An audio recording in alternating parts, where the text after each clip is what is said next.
Mariners win 6-2. They improve to 23-19 on the season, and they take the first of the three games against the Kansas City Royals. We'll go over the scoring plays, which we always do. Luke Raley homers to center. He clobbered this ball to score Big Dumper 2-0 at the end of the second. Big Dumper singles to score Julio Rodriguez on a ball that just missed being a 3-run homer. That makes it 3-0. Luke Raley adds on another RBI single. That makes it 4-0 at the end of the third. Royals do get two. Michael Massey doubles to score Vinny Pasquantino and Bobby Witt Jr., but the Mariners get two more in the eighth with a Ty France homer that scores Luke Raley 6-2.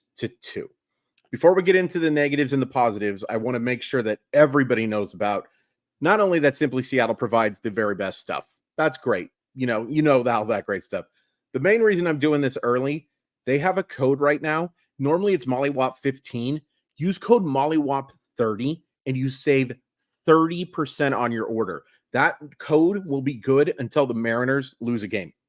So it is good all through tonight up until tomorrow, and hopefully it'll be good for a long time. I would not mind the Mariners going 143-19. I think it might hurt Simply Seattle a little bit, but they're such good guys that I bet they wouldn't care that much. But yeah, use that code MOLLYWHOP30 at simplyseattle.com. That is a great deal.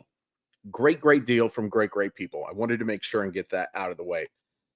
So the negatives from this game, there's only really two for me. Boy, Mitch Haniger just looks lost. It's really hard to watch right now. I was taking a look at some of the savant stats.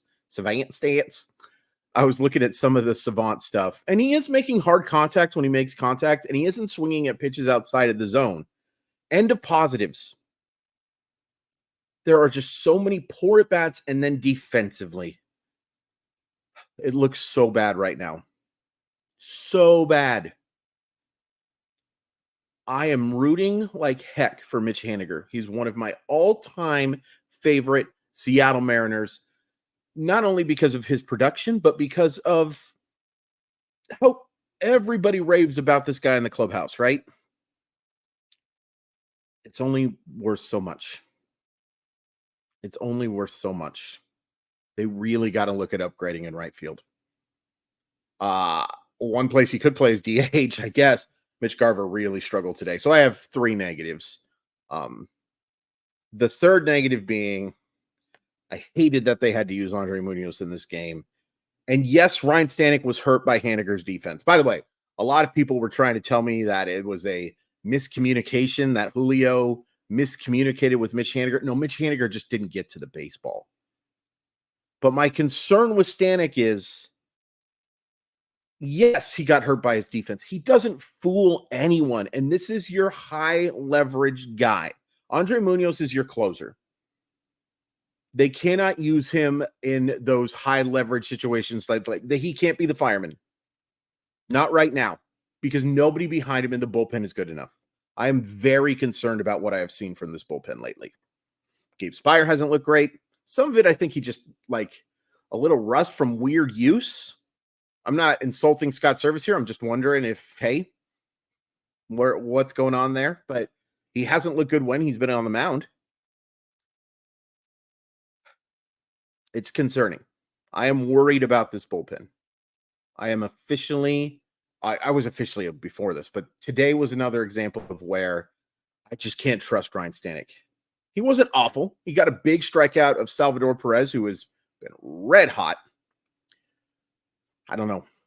I just think this team really needs to make a move for a right fielder and for a high leverage reliever, and maybe two. Lots of positives today. One other negative. Jorge Polanco leaves this game with injury. I'm going to hit pause real quick to see what that injury was because I already forgot. Right hamstring tightness. Not good. Not good. Obviously, we don't want to see people get hurt. It's not good because of Polanco's injury history. I'm sure he'll go in for some imaging and all that stuff, and we'll have a better idea of what's going on here. Not good. Not good. Hopefully this is just precautionary, but as mediocre as Polanco has been, any loss to guys that have offensive skill set,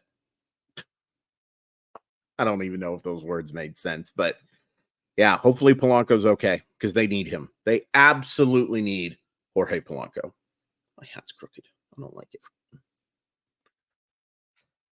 The positives. The main positive is obviously George Kirby, and what a bounce back it was from a pretty disappointing start against Minnesota. What I liked about what I saw from Kirby was obviously dude threw a ton of strikes, right? But we talked about it last week that I wanted to see him expand. I wanted to see him not nibble, but be willing to attack the corners and, see where the range is. He saw where that range was and he did it very effectively. There was like no trouble for Kirby in this game whatsoever. And anytime a runner did reach, he was able to make a key pitch. He strikes out 6 over 7 innings, which isn't elite. It's a tough lineup to strike out. He was deceptive. He commanded everything. The control's always elite. This is George Kirby at his best. Not quite the dominance that he had with the 12 strikeouts, but you see so many of these starts, and it just tells you that the future is so bright for this dude. The present is really, really good too. But I think Kirby's just going to keep getting better. I think that skill set is going to age quite gracefully. I will delete this video if I have to. And Andre Munoz was phenomenal again. Phenomenal. Gosh, I hate that they had to use him today, though, just because I think this is a fairly big series. And it sounds like, well, you probably were only getting 2 games of Munoz anyway. I don't know. I just hate that he had to work an inning in a third in this game because he probably didn't need to. Anyway, he was great. He was great. Slider was great. Got ahead of hitters. He's been phenomenal. Since that Colorado guffaw, Andre Munoz has been fantastic. And he was pretty darn good before the guffaw as well. Offensively, no great games outside of 2 guys, but I thought they put together good at bats. Just the 1 walk and 10 strikeouts. It's worth pointing out. Mitch Garver had 3 of those, unfortunately. But enough of that. Since the start of May, Luke Raley has been phenomenal. And Luke Raley needs to be your everyday left fielder. I'm even willing to give Luke Raley a chance to hit against lefties. Now, I don't expect it to go very well. I think that his skill set is that of a platoon bat, but the strong side of a platoon. He's hit the ball so hard lately. Like even in that loss to the Athletics, he scorched a baseball that had like a 93% hit likelihood or some bull crap like that. He's looked the part. And, he's hitting 266, 310, 392, which is far from elite. But keep in mind, this guy was in the 130s not that long ago. Luke Raley needs to play every day. And Luke Raley needs to be hitting ahead of Mitch Haniger right now. Without question.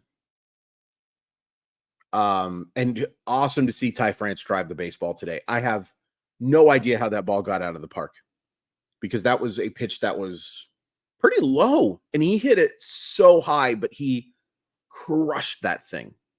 Crushed it. Also had another hit as well and came pretty close to beating out an infield single. Gosh, he's slow. He's so slow, but who cares?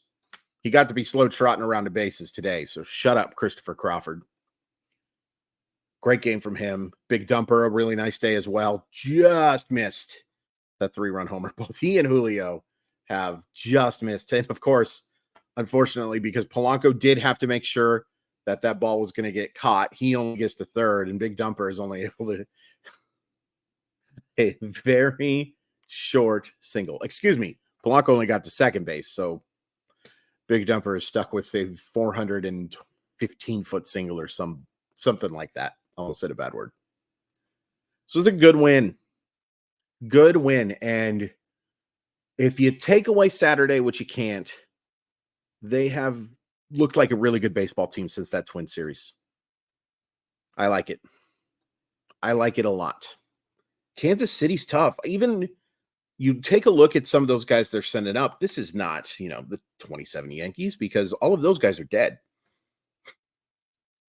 That was really dark, Chris. But you do see, like, Bobby Witt Jr. is a star. Salvador Perez is aging gracefully, to say the least. There are some really good players, some good pitchers. Once again, by the way, the Mariners are able to, without drawing walks, and some of it, but strikeouts too. Don't get that wrong. Don't get it twisted, as the kids used to say. When you have a minimum of 3 pitches, that's going to add to it. But what I'm trying to say is the Mariners have done a really good job of making pitchers not last long and getting into bullpens. Now, they haven't done a great job against those bullpens. But at least in terms of that process, that's okay. I wish it was more from walks. It was from walks, in the middle of April, late April, really, where they were drawing 5 to 7 every game. But at least they're making guys work. At least that's the one positive about strikeouts and about fouling off a lot of pitches. You make guys work. I'll take it. Tomorrow, Logan Gilbert against Michael Wacha. Now, Gilbert's a much better pitcher than Wacha, but Wacha's the type of profile the Mariners have struggled against in the past, which is one of the reasons I kind of like Munoz to be available today, just because I could see it being a fairly low-scoring game. If they play like today, it would be, but just would have been nice. Beggars can't be choosers. And beggars can't be choosers, but I sure would appreciate if you guys would hit follow and hit like. Those buttons mean a lot to me. Hit join if you're interested. I'm going to have another video up for subscribers only, where we are going to look at trade candidates in the National League. Some guys who I think make sense for this team. We got to talk about more corner outfielders. We got to talk about more relievers. And then we'll have our weekly chat as well. That'll probably be around 2 o'clock on Sunday, because they play an early afternoon game at 10:35 against those dreaded Baltimore Orioles. Good win. Good win. And George Kirby, you are